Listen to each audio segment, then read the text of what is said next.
जय हिंद दोस्तों, जय हिंद बच्चों। ज्योग्राफी 365 में आपका स्वागत है। आज हम क्लास 12th की ज्योग्राफी के अंदर जो हमारी सेकंड बुक है, उसका हम तीसरा लेसन देखेंगे। भू संसाधन तथा कृषि से संबंधित है। इसमें जो भी वेरी इंपॉर्टेंट प्रश्न बन रहे थे एमसीक्यू वो मैंने बनाए हैं। उम्मीद करता हूँ वीडियो अच्छा लगेगा, तो आप लाइक करना, शेयर करना। जो विद्यार्थी इस चैनल पर पहली बार विजिट कर रहे हैं वो चैनल को सब्सक्राइब जरूर कर लें, क्योंकि जब भी वीडियो अपलोड होगा तो आपको सबसे पहले इसका नोटिफिकेशन है मिलेगा। आइए हम स्टार्ट करते हैं। सबसे पहला प्रश्न है, वो है भू उपयोग संबंधी, यानी भूमि उपयोग से संबंधित अभिलेख कौन सा विभाग रखता है। ऑप्शन ए भारतीय सर्वेक्षण विभाग, ऑप्शन बी भू राजस्व विभाग, योजना आयोग, नीति आयोग। तो भू उपयोग संबंधी जो अभिलेख है वो भू राजस्व विभाग रखता है, जबकि भारत के प्रशासकीय इकाइयों के भूगोलिक क्षेत्र की जो सही जानकारी है वो भारतीय सर्वेक्षण विभाग के द्वारा दी जाती है। तो इसका राइट उत्तर होगा बे। क्वेश्चन नंबर 2 है, जो मैंने ऊपर बताया है, वो है भारत के प्रशासकीय इकाइयों के भूगोलिक क्षेत्र की सही जानकारी कौन सा विभाग देता है। तो ये सही जानकारी भारतीय सर्वेक्षण विभाग के द्वारा दी जाती है।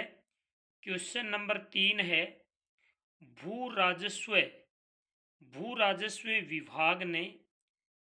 विभाग ने भूमि की उपयोगिता के आधार पर कितने वर्गों में वर्गीकृत किया है। 9, 8, 7, 6। तो भू राजस्व विभाग ने भूमि की उपयोगिता के आधार पर इसे 9 भागों के अंदर बांटा है। जैसे वन क्षेत्र है, कृषि योग्य व्यर्थ भूमि है, वर्तमान प्रतिभूमि है, पुरातन प्रतिभूमि है, नीवल बोया गया क्षेत्र है, बागवानी या उद्यान क्षेत्र है। इस प्रकार से इसको 9 भागों के अंदर विभाजित किया है। क्वेश्चन नंबर 4 है, वो है वह कृषि योग्य भूमि जो 1 वर्ष से तो अधिक और 5 वर्ष से कम समय तक कृषि रहित रहती है। यानी वह कृषि भूमि जिस पर 1 वर्ष से ज़्यादा और 5 वर्ष से कम समय तक कृषि नहीं की जाती है, उस भूमि को क्या कहते हैं। कृषि योग्य व्यर्थ भूमि, वर्तमान प्रतिभूमि, बंजर एवं व्यर्थ भूमि या पुरातन प्रतिभूमि। तो ऐसी भूमि को क्या कहते हैं, पुरातन प्रतिभूमि के नाम से जाना जाता है। जबकि जो बंजर और व्यर्थ भूमि है, इसको भी आप याद रखना, यानी वह भूमि जिस पर पिछले 5 वर्ष से या इससे भी अधिक समय तक कृषि कार्य नहीं किया गया है, वो बंजर एवं व्यर्थ भूमि के अंतर्गत आएगी। और वर्तमान प्रतिभूमि भी याद रखना, वह भूमि जो 1 कृषि वर्ष या उससे कम समय तक कृषि रहित है। यानी 1 वर्ष से या 1 वर्ष से कम समय तक जिस भूमि पर कृषि नहीं की गई वो वर्तमान प्रतिभूमि है। 1 वर्ष से अधिक 5 वर्ष से कम कृषि नहीं की गई वह पुरातन प्रतिभूमि है। जिस भूमि पर 5 वर्ष से ज़्यादा समय तक कृषि नहीं की गई वो बंजर भूमि मानी, वो कृषि योग्य व्यर्थ भूमि मानी जाती है। तो इसको ऐसे समझे यहाँ पे कि वह भूमि जिस पर 1 वर्ष या इससे कम समय तक कृषि नहीं की गई है वर्तमान प्रतिभूमि, 1 वर्ष से ज़्यादा 5 वर्ष से कम समय तक कृषि नहीं की गई पुरातन भूमि, और पिछले 5 वर्षों से अधिक समय तक कृषि नहीं की जा रही है कृषि योग्य व्यर्थ भूमि। और अब बच गई बंजर और व्यर्थ भूमि, वह भूमि जिस पर किसी भी प्रौद्योगिकी की मदद से भी कृषि योग्य नहीं बनाई जाती। वह भूमि जिसे किसी भी प्रौद्योगिकी की मदद से भी कृषि योग्य नहीं बनाई जाती, वह बंजर एवं व्यर्थ भूमि के अंतर्गत आती है। क्वेश्चन नंबर 5 है, वह भूमि जिस पर फसल उगाई और काटी जाती है कहलाती है कृषि योग्य व्यर्थ भूमि, वर्तमान प्रतिभूमि, बंजर एवं व्यर्थ भूमि, निवल बोया गया क्षेत्र। उसे निवल बोया गया क्षेत्र के नाम से जाना जाता है। क्वेश्चन नंबर 6, किस भू उपयोग के संवर्ग में किस भू उपयोग के संवर्ग के क्षेत्रीय अनुपात में 1950-51 की अपेक्षा 2014-15 में गिरावट आई है?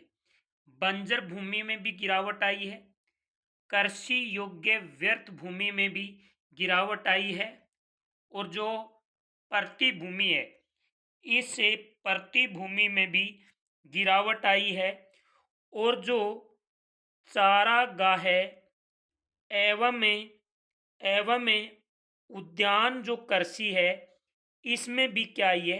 गिरावट।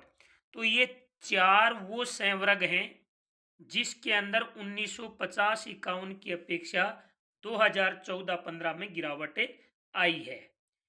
क्वेश्चन नंबर 7 है, वो है कि भूमि को स्वामित्व के आधार पर कितने भागों में बांटा है?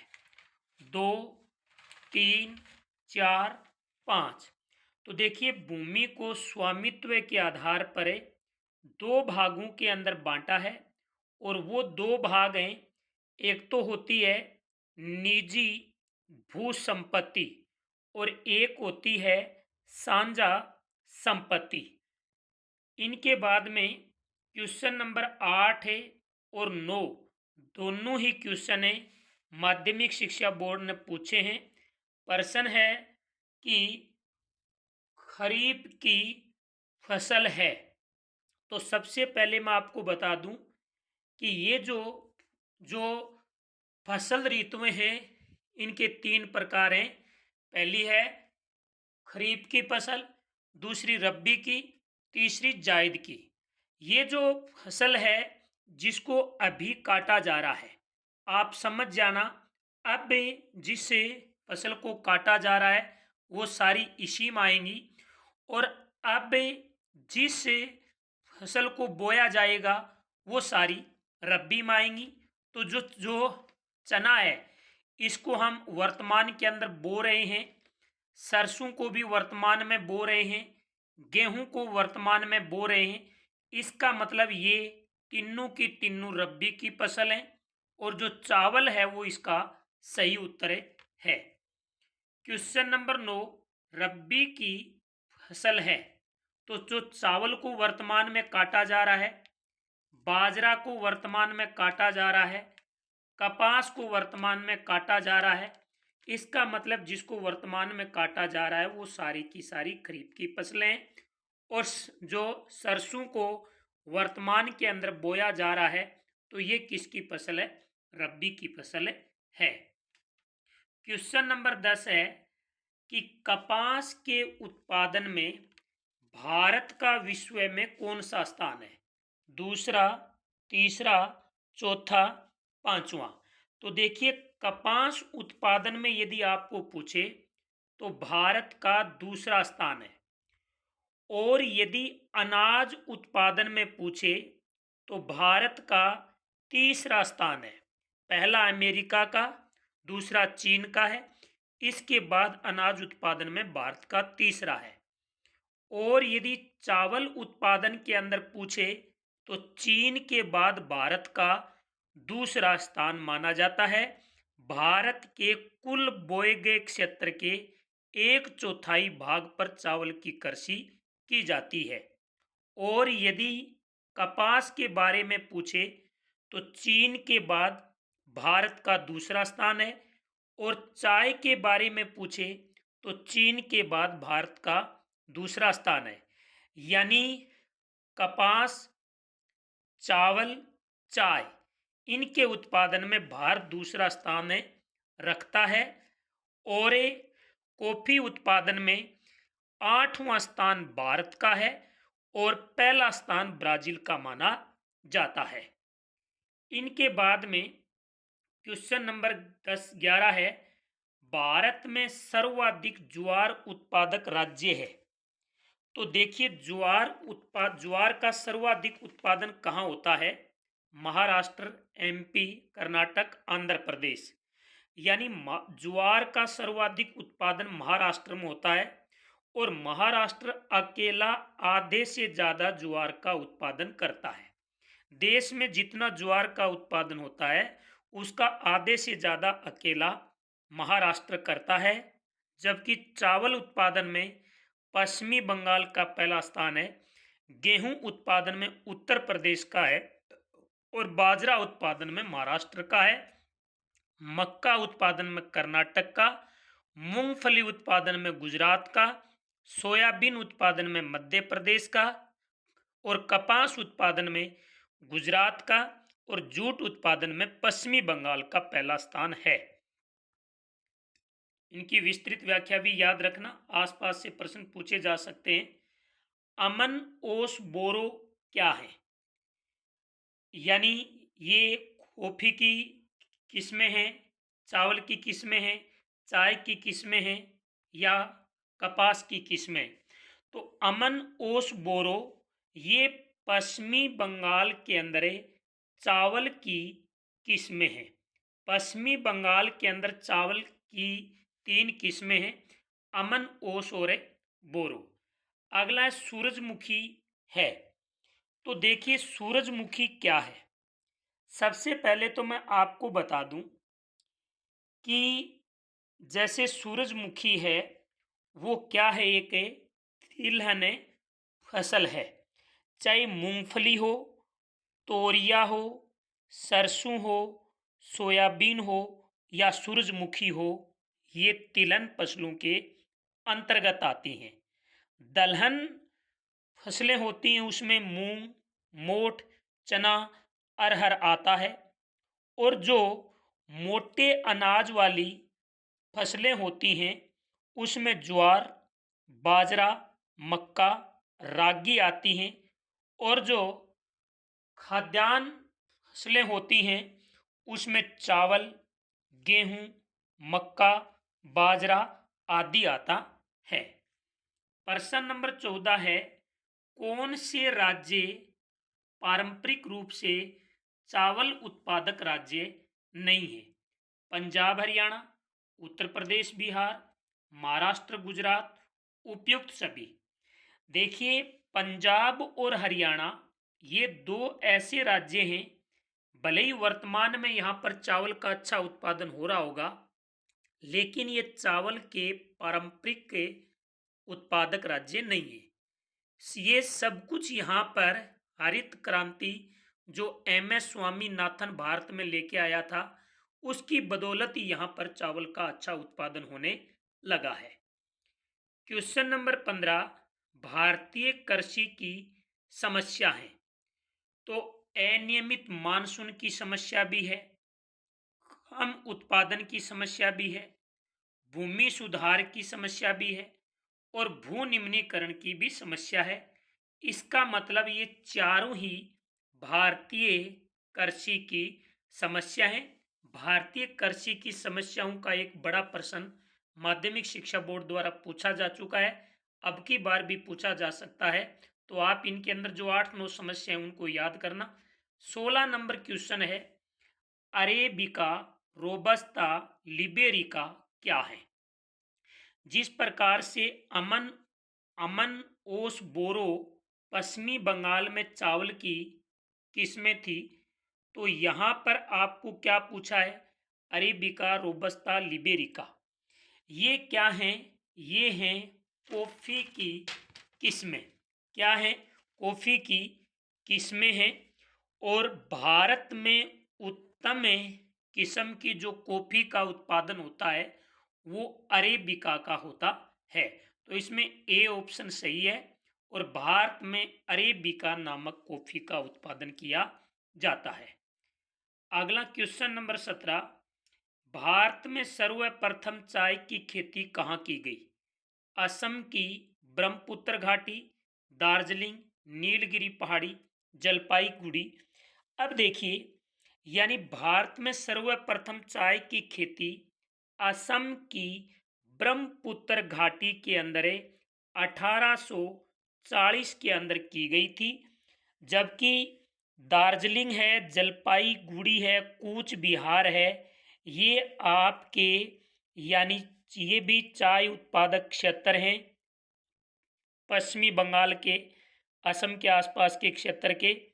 और जो पश्चिमी घाट की नीलगिरी पहाड़ी है, इलायची पहाड़ी है, ये दक्षिणी भारत के चाय उत्पादक क्षेत्र माने जाते हैं। क्वेश्चन नंबर 18, चावल एक फसल है उष्ण कटिबंधीय, उष्ण आर्द्र, शीतोष्ण कटिबंधीय, उपार्द्र। यानी चावल उत्पादन के लिए अत्यधिक जल की आवश्यकता होती है, तो ये उष्ण आर्द्र कटिबंधीय फसल मानी जाती है। जबकि गेहूं शीतोष्ण कटिबंधीय फसल है। ज्वार दक्षिणी एवं मध्य भारत के अर्ध शुष्क क्षेत्रों में उगाया जाता है। बाजरा शुष्क जलवायु का पौधा है। मक्का अर्ध शुष्क जलवायु का पौधा है। चना उपोष्ण कटिबंधीय जलवायु का पौधा है। कपास उष्ण कटिबंधीय जलवायु का पौधा है। और गन्ना भी उष्ण कटिबंधीय जलवायु का पौधा है। क्वेश्चन नंबर 19 है, निम्न में से कौन से देशों में गेहूं व चावल की अधिक उत्पादकता की किस्में विकसित की गई जो बाद में भारत के अंदर लाई गई? तो वो है मेक्सिको और फिलीपींस। मेक्सिको और फिलीपींस है। यहाँ पर गेहूं, मेक्सिको में गेहूं और फिलीपींस में चावल की अधिक उत्पादन देने वाली किस्में तैयार की गई और जो बाद में भारत के अंदर लाई गई थी। क्वेश्चन नंबर 20 है, शुष्क कृषि में कौन सी फसल नहीं बोई जाती? रागी बोई जा सकती है, ज्वार बोया जा सकता है, मूंगफली बोई जा सकती है, लेकिन गन्ना नहीं बोया जाता क्योंकि गन्ना उत्पादन के लिए यानी अधिक जल की आवश्यकता होती है। क्वेश्चन नंबर 21 है, वो है निम्न में से कौन सा सिंचित क्षेत्रों में भू निम्नीकरण का मुख्य कारक है? भू निम्नीकरण का मुख्य कारक इसमें पूछा है, तो वो है अवनलिका अपर्दन, वायु अपर्दन, मृदा लवणता, भूमि पर सिल्ट का जमाव। इस उम्मीद करता हूँ इस प्रश्न का उत्तर आपको आता होगा, तो आप इस प्रश्न का उत्तर कमेंट बॉक्स के अंदर जरूर दें। मैं आपके उत्तर का इंतजार कर रहा हूँ। क्वेश्चन नंबर 22, देश में सर्वाधिक कॉफी उत्पादक राज्य हैं, यानी देश के अंदर सर्वाधिक कॉफी का उत्पादन करने वाला कौन सा राज्य है? वो है आपका कर्नाटक।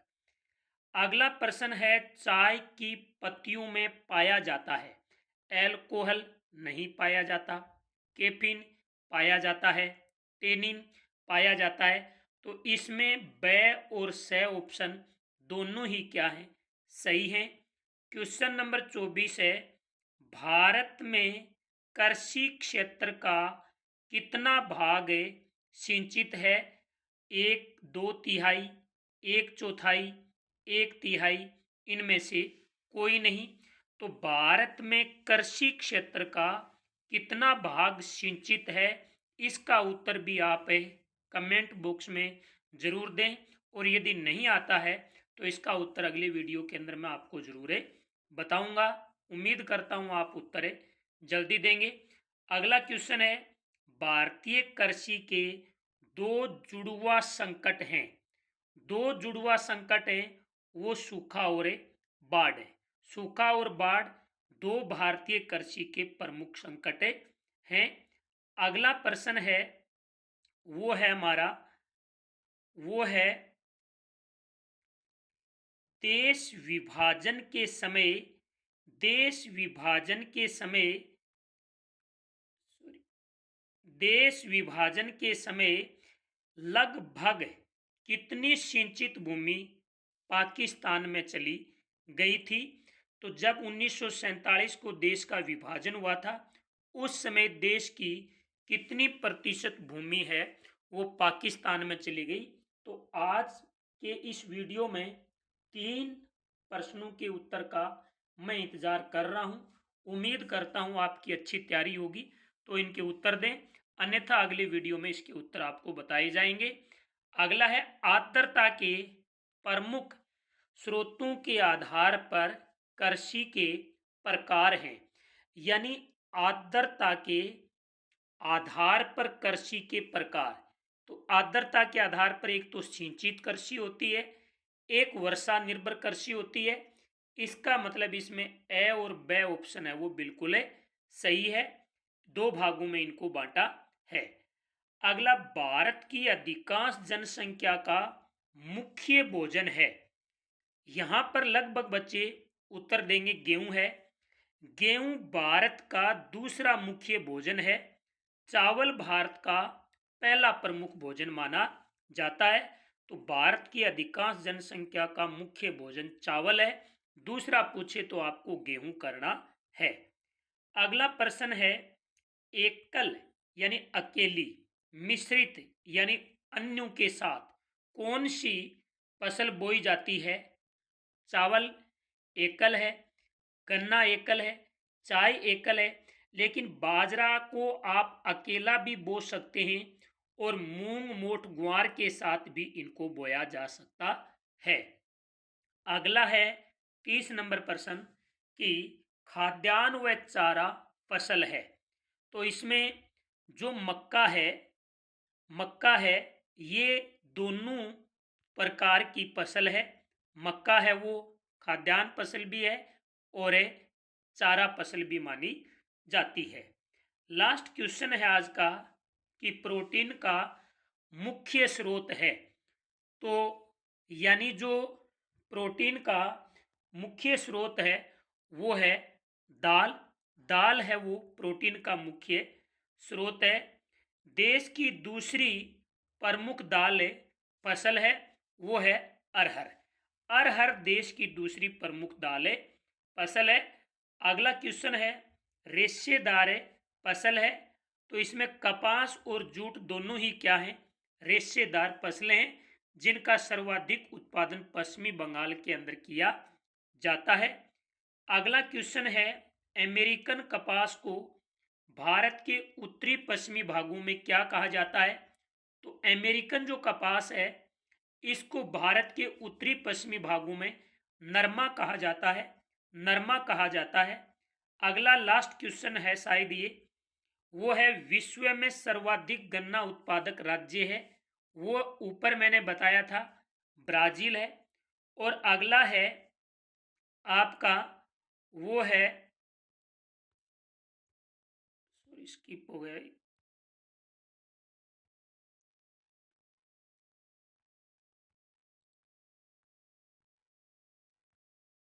यानी चाय निर्यातक देशों में भारत का चीन के बाद कौन सा स्थान है। तो वो है दूसरा स्थान है, वो है दूसरा स्थान। पहला चीन का है चाय निर्यात में और दूसरा भारत का है। तो ये थे आपके इस पार्ट के वेरी वेरी इंपॉर्टेंट पर्सन है। और जो अगला वीडियो आपका आएगा वो आएगा लेसन नंबर 4, वाटर रिसोर्स वाला। उम्मीद करता हूँ वीडियो अच्छा लग रहा होगा, तो वीडियो को आप ज़्यादा से ज़्यादा शेयर करें। और जो विद्यार्थी, जो मित्र चैनल पर पहली बार विजिट कर रहे हैं, वो चैनल को प्लीज़ सब्सक्राइब जरूर करें। जय हिंद, जय भारत।